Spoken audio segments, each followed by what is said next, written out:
হঠাৎই বিমানের ভেতর থেকে গায়েব হয়ে গেল একটি 6 বছরের মেয়ে। অথচ প্লেনের সবাই বলছে এই নামে কোনো মেয়েই নাকি প্লেনে ওঠেনি। তাহলে মাঝ আকাশে মেয়েটা গেল কোথায়, আর এর পেছনে লুকিয়ে আছে কোন ভয়ঙ্কর রহস্য? চলুন জেনে নেওয়া যাক এই দুর্দান্ত থ্রিলার মুভির গল্প। মুভির শুরুতেই আমরা ডেইলি নামের এক মহিলাকে দেখতে পাই। তার সামনে রাখা রয়েছে একটি কফিন, আর ডেইলির পাশে রয়েছে তার স্বামী ডেভিড। দেখে মনে হবে ডেইলি আর ডেভিড যেন একসাথেই বাড়ি ফিরছে, কিন্তু হঠাৎ করেই ডেভিড কোথাও একটা উধাও হয়ে যায়। আসলে পুরো ঘটনাটাই ছিল ডেইলির একটা ভ্রম, কারণ বাস্তবে ডেভিড বেশ কয়েকদিন আগেই ছাদ থেকে পড়ে মারা গেছে, আর ডেইলির সামনে রাখা কফিনটাই ছিল তার স্বামী ডেভিডের মৃতদেহ। স্বামীকে হারানোর এই সত্যিটা কিছুতেই ডেইলি মেনে নিতে পারছিল না। ডেভিডকে তার মায়ের বাড়িতে নিয়ে গিয়ে কবর দেওয়ার জন্য ডেইলি তার 6 বছরের মেয়ে জুলিয়াকে সঙ্গে নিয়ে সেখানে যাওয়ার সিদ্ধান্ত নেয়। সন্ধেবেলা ডেইলি আর জুলিয়া এয়ারপোর্টে পৌঁছায়, কিন্তু চেকিং এর সময় হঠাৎই ডেইলি খেয়াল করে তার মেয়ে জুলিয়া কোথাওই নেই। মুহূর্তের মধ্যে ডেইলির বুক কেঁপে ওঠে। সে এদিক ওদিক পাগলের মতো জুলিয়াকে খুঁজতে থাকে। অবশেষে খাবারের একটি দোকানের সামনে জুলিয়াকে দাঁড়িয়ে থাকতে দেখে সে ছুটে যায় এবং মেয়েকে পেয়ে স্বস্তির নিঃশ্বাস ফেলে। কিন্তু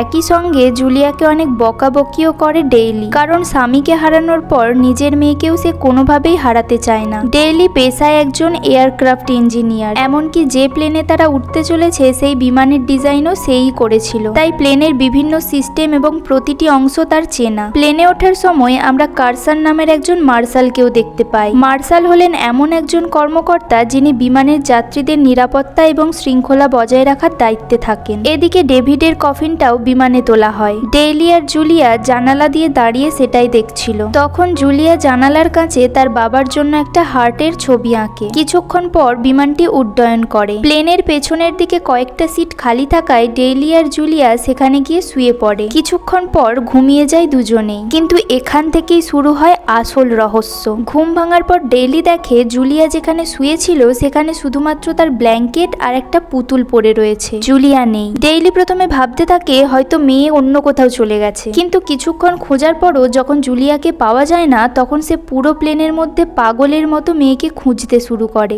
একজন একজন করে সব যাত্রীকে জিজ্ঞাসা করে কেউ কি তার মেয়েকে দেখেছে, কিন্তু আশ্চর্যের বিষয় সবাই একই কথা বলে, কেউ কোনো ছোট মেয়েকে দেখেনি। প্লেনের ক্রু মেম্বাররাও জুলিয়াকে খুঁজতে শুরু করে, কিন্তু কোথাওই তার কোনো সন্ধান পাওয়া যায় না। সবচেয়ে অবাক করা বিষয় হলো তখন বিমানটি মাটি থেকে প্রায় 12,000 ফুট ওপরে। তাহলে একটা ছোট মেয়ে হঠাৎ করে চলন্ত বিমান থেকে কোথায় গেল? কিছুক্ষণ পর পরিস্থিতি আরো ভয়ঙ্কর হয়ে ওঠে। স্টেফিন নামের একজন ফ্লাইট অ্যাটেন্ডেন্ট ডেইলিকে জানায় জুলিয়া নামের কোনো যাত্রী নাকি এই বিমানেই ওঠেনি, এমনকি ডেইলির পাশের সিটটাও নাকি কারো নামে বুক করা ছিল না। ডেইলি তখন একেবারে হতবাক হয়ে যায়। সে সবাইকে বোঝানোর চেষ্টা করে যে সে নিজে তার মেয়েকে নিয়ে প্লেনে উঠেছে, কিন্তু কেউই তার কথা বিশ্বাস করতে চাইছে না। ডেইলি তখন জুলিয়ার বোর্ডিং পাস দেখাতে চায়, কিন্তু পকেট থেকে বেরিয়ে আসে শুধু তার নিজের বোর্ডিং পাস। জুলিয়ার বোর্ডিং পাস কোথাও নেই। এবার ডেইলি নিজেও যেন নিজের চোখকে বিশ্বাস করতে পারছিল না। তারপর প্লেনের সবাই মিলে আবারও জুলিয়াকে খুঁজতে শুরু করে, কিন্তু কিছুতেই তাকে পাওয়া যায় না।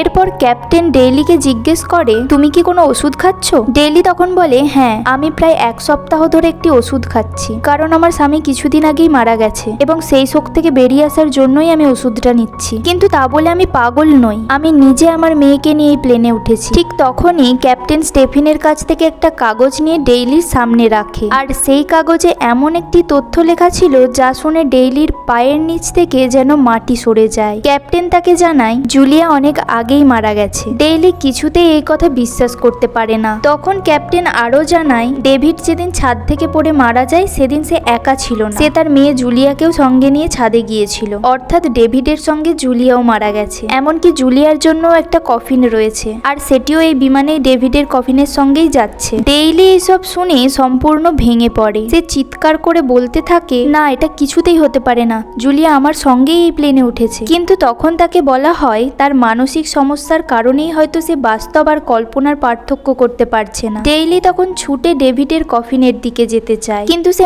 মাঝপথেই সে পড়ে যায় এবং জ্ঞান হারিয়ে ফেলে। জ্ঞান ফেরার পর ডেইলি দেখে তার 2 হাত বাঁধা, তার সামনে একজন সাইকিয়াট্রিস্ট বসে আছে। কিন্তু ঠিক সেই মুহূর্তে ডেইলির চোখে পড়ে একটি কাঁচের ওপর আঁকা হার্টের ছবির দিকে। ছবিটা দেখে তার মনে পড়ে যায় এটা তো জুলিয়ার আঁকা। সে নিজের আঙুলের সঙ্গে ছবিটার আঙুলের আকৃতি মিলিয়ে দেখতে থাকে, কিন্তু ছবির আঙুলটা আর তার আঙুলের সঙ্গে পুরোপুরি মেলে না। সে দেখে ছবিটার থেকে তার আঙুলটা একটু মোটা। তখনই ডেইলি বুঝতে পারে এটা তার কল্পনা নয়, জুলিয়া সত্যিই এই বিমানে ছিল। এখন তার একটাই প্রশ্ন, ডেভিডের কফিনের পাশে কি সত্যিই জুলিয়ার কফিন রাখা আছে? ডেইলি বুদ্ধি করে কারসানের কাছে টয়লেটে যাওয়ার অনুমতি চায়। এটা শুনে কারসান তার হাতের বাঁধনগুলো খুলে দেয়। তারপর ডেইলি টয়লেটের ভেতর গিয়ে প্লেনের একটা ছোট্ট দরজা খুলে তার ভেতরে তারের সংযোগ পরিবর্তন করে দেয়। এর ফলে বিমানের বিভিন্ন জায়গায় অদ্ভুত সমস্যা তৈরি হতে শুরু করে দেয়। এই সুযোগে ডেইলি ছুটে যায় সেই জায়গায় যেখানে ডেভিডের কফিন রাখা ছিল। সেখানে গিয়ে সে দেখে মাত্র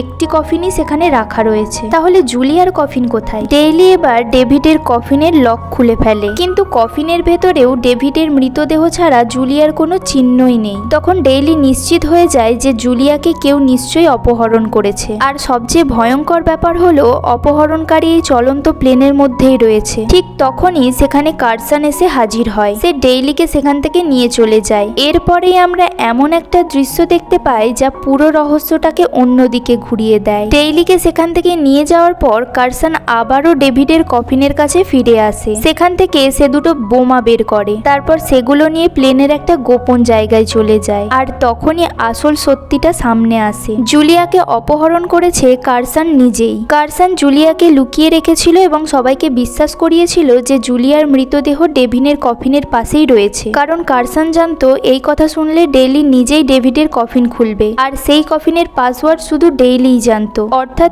পুরো ঘটনাটা ছিল কারসানের সাজানো একটা পরিকল্পনা। কারসান বোমা দুটো জুলিয়ার কাছে রেখে দেয়। এরপর সে ক্যাপ্টেনের কাছে গিয়ে আরো একটা বড় মিথ্যে কথা বলে। সে বলে ডেইলি একজন সন্ত্রাসবাদী। ডেইলি আমাকে বলেছে তার ব্যাংক অ্যাকাউন্টে 500 কোটি মার্কিন ডলার ট্রান্সফার না করলে সে বোমা দিয়ে পুরো বিমান উড়িয়ে দেবে। কারসান আরো বলে ডেইলির একজন সহযোগীও এই বিমানের মধ্যে রয়েছে, কিন্তু সেই সহযোগী আসলে কে সেটা এখনো জানা যায়নি। যাত্রীদের সবাইকে নিরাপদে নামিয়ে দেওয়ার পর আমি ডেইলিকে ধরে ফেলবো। ক্যাপ্টেন যখন ডেইলির সঙ্গে সরাসরি কথা বলতে চায় তখন কারসান তাকে বাধা দেয়। কারসান ক্যাপ্টেনকে বলে ডেইলি কোনো ক্রু মেম্বারকে তার কাছে যেতে নিষেধ করেছে, কেউ কাছে গেলে কিন্তু সে বিমান উড়িয়ে দেবে। এরপর কারসান ডেইলির কাছেও আসে এবং তাকে বলে সব ব্যবস্থা হয়ে গেছে, তুমি চিন্তা করো না, প্লেন ল্যান্ড করার পর তুমি তোমার মেয়েকে খুঁজে পাবে। অর্থাৎ কারসান একই সময়ে দুজনকে দু ধরনের মিথ্যা কথা বলে বোকা বানাচ্ছিল। ডেইলিকে সে বিশ্বাস করাচ্ছিল যে ল্যান্ড করার পর তার মেয়েকে খুঁজে দেওয়া হবে, আর অন্যদিকে ক্যাপ্টেনকে সে বোঝাচ্ছিল যে ডেইলি একজন সন্ত্রাসবাদী। এদিকে ক্যাপ্টেন ভয়ে টাকা ট্রান্সফারের ব্যবস্থা করে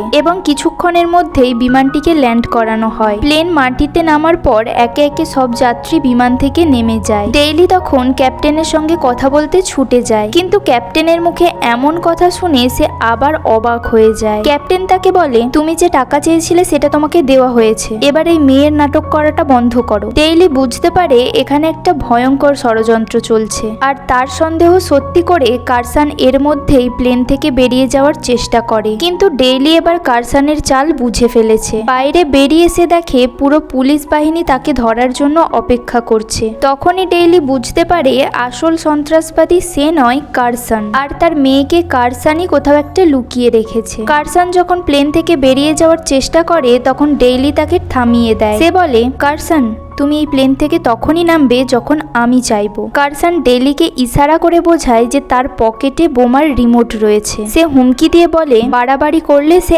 এখনই জুলিয়াকে মেরে ফেলবে। ডেইলির সামনে তখন আর কোনো উপায় থাকে না। কারসান আবার প্লেনের ভেতরে ফিরে আসে, কারণ সে যদি এখনই প্লেন থেকে নেমে যায় তাহলে সবাই বুঝে যাবে যে আসল অপরাধী সে। সব যাত্রী প্লেন থেকে নেমে যাওয়ার পর কারসান প্লেনের দরজা বন্ধ করে দেয়, আর ঠিক তখনই সুযোগ বুঝে ডেইলি একটা লোহার জিনিস দিয়ে কারসানের ওপর আঘাত করে। কারসানের নাক মুখে আঘাত লাগে। ডেইলি তার 2 হাত আটকে দেয় এবং তার পকেট থেকে বোমার রিমোটটাও নিয়ে নেয়। কিন্তু ঠিক তখনই আরেকটি সত্যি সামনে আসে, সেখানে স্টেফিনকেও দেখা যায়। ডেইলি তখন বুঝতে পারে স্টেফিনই কারসানের সহযোগী। এরপর ডেইলি আর স্টেফিনের মধ্যে শুরু হয় তুমুল মারামারি। লড়াইয়ের এক পর্যায়ে ডেইলি অবশেষে জুলিয়াকে খুঁজে পায়। মেয়েকে দেখতে পেয়েই ডেইলি তাকে কোলে তুলে নেয়। মা মেয়ের এই মুহূর্তটা সত্যি সত্যিই আবেগপূর্ণ। কিন্তু বিপদ তখনও শেষ হয়নি। কার্সন আবারও সেখানে চলে আসে। ডেইলি কার্সনকে দেখতে পেয়ে তার চোখ এড়িয়ে জুলিয়াকে নিয়ে সেখান থেকে বেরিয়ে যাওয়ার চেষ্টা করে। আর ঠিক সেই সময় তার হাতে থাকা বোমার রিমোটটি সে প্রেস করে দেয়। সঙ্গে সঙ্গে বিস্ফোরণ ঘটে এবং কার্সন প্লেনের ভেতরেই মারা যায়। অবশেষে ডেইলি তার মেয়েকে কোলে নিয়ে প্লেন থেকে বেরিয়ে আসে।